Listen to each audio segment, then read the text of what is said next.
To check the electronic control box that controls our lockup kit, speed settings, etc., you just take this cover off and you'll see this board inside.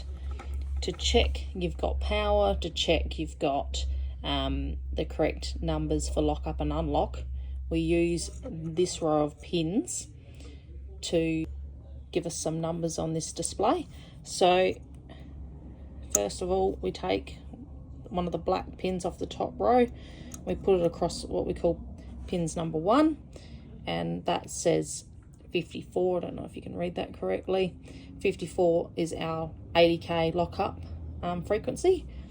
To check the high speed unlock frequency, we grab another one of these black tabs and we put it across pin number 3, leaving number 1 in place, and that says unlock at 48, which is around 75 k's an hour.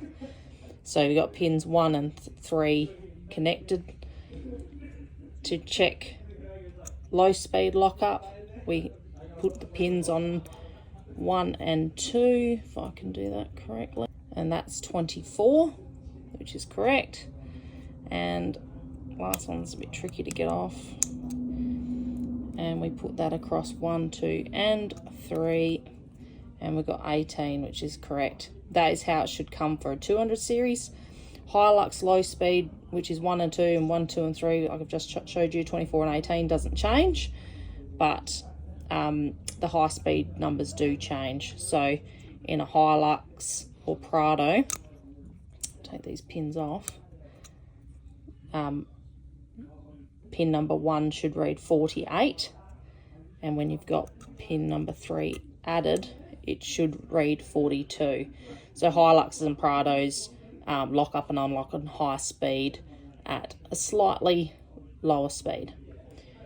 If you get no power on this screen when you're doing this, no numbers coming up or anything, check your fuses inside the vehicle for ignition, or give us a call and we can step you through a couple of things. But that's how you check.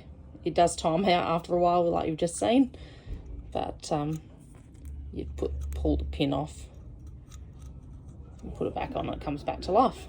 When you're finished, just put the pins back across the top row if you ever need to check it again.